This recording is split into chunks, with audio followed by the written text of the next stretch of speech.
Right now, somewhere in America, a man is standing at an ATM. His balance says $100. He's doing the math in his head, figuring out what bills he can actually pay this week. 3 miles away, in a glass office on the top floor of a private bank, another man is sitting across from a woman in a tailored suit. She's not checking his balance. She already knows it. $100 million. And she's asking him one question. Where do you want to park it next? Same country, same currency. Two completely different worlds. Here's what almost nobody tells you. Money doesn't just buy things. It buys treatment. The way banks talk to you, the way lenders look at you, the way the entire system responds to your existence, all of it changes at exact dollar thresholds. Most people never see these thresholds because they never cross them. But today, you're going to see all 8. We're going to walk from $100 all the way to $100 million.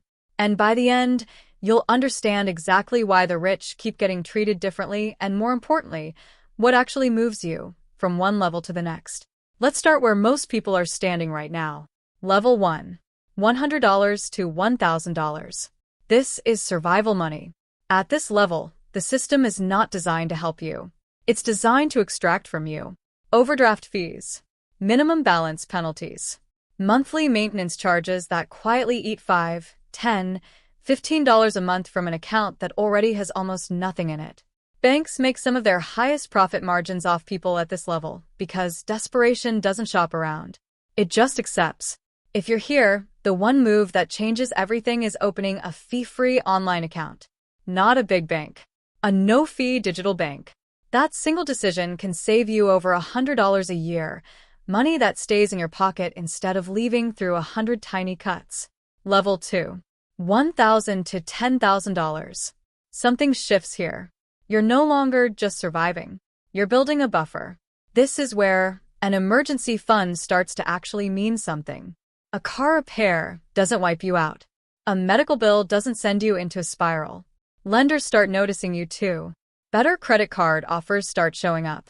Not because they suddenly like you, because you've become slightly less risky to bet on.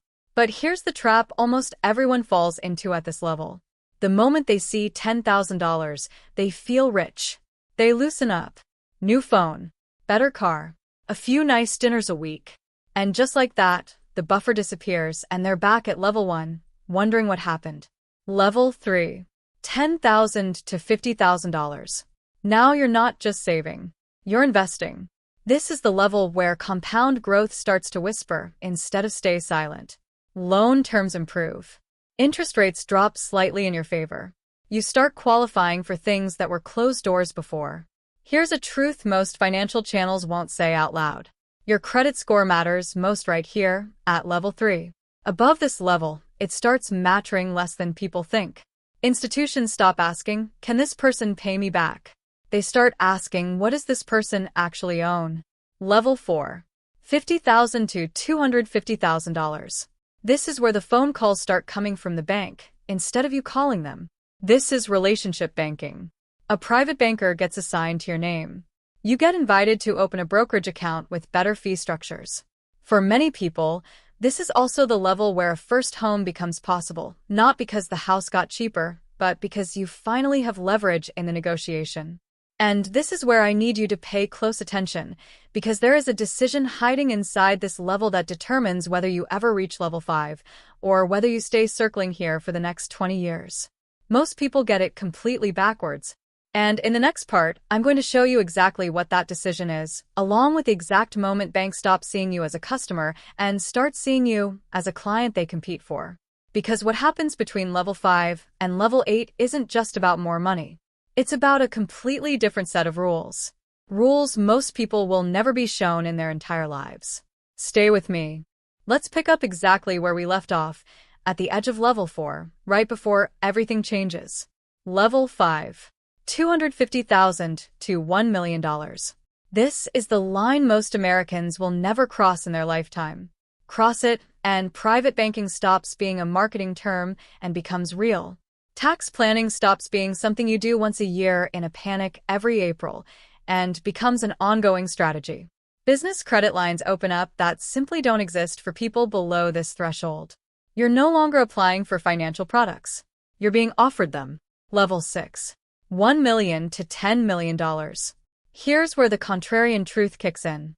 Everything you were taught about good debt and bad debt stops being a simple rule and becomes a calculation. At this level, debt isn't good or bad. It's only good if it makes you more money than it costs you. That's it. That's the entire test. Below this level, most advice tells you to avoid debt. Above this level, the wealthy use it constantly because they've done the math and the math works in their favor. This is also where estate planning starts, where bespoke investment deals get quietly offered at dinners you weren't expecting to be invited to. Level 7. $10 million to $50 million. At this point, you're not investing in the stock market the way everyone else does. You're getting direct access to private deals before they ever become public. You're in rooms most people don't know exist. Influence starts attaching itself to money here, not because money is magic, but because access always follows scale. Level 8. $50 million to $100 million. This is the top of the mountain most people will only ever see in movies. Full institutional treatment. A family office built around you, entire teams whose only job is managing your wealth. Global mobility, meaning borders start feeling optional. Custody services, usually reserved for corporations, applied to one single person. Your money. Now here's the part one promised you. The decision hiding inside level 4 that determines everything. Most people, the moment they get comfortable, stop moving money into growth and start protecting what they have too early. They play defense before they've even built an offense. The people who actually climb these levels do the opposite. At every single level, they keep a portion moving forward into things that grow, even when it feels uncomfortable, even when playing it safe feels smarter. That single habit, more than income, more than luck, is the real dividing line between people who spend their whole life at level 2 or 3 and people who eventually see level 6. So here's your one action step. Wherever you are right now on this list, don't ask how much money you have. Ask what percentage of it is actually working for you, growing, instead of just sitting still. That number matters more than your balance ever will. If this opened your eyes even a little, hit subscribe because next time we're going deeper into something even more revealing, exactly how the IRS treats you differently at each one of these same 8 levels and why the wealthy legally pay less, not because they cheat, but because they understand rules most people never bother to learn. I'll see you in the next one.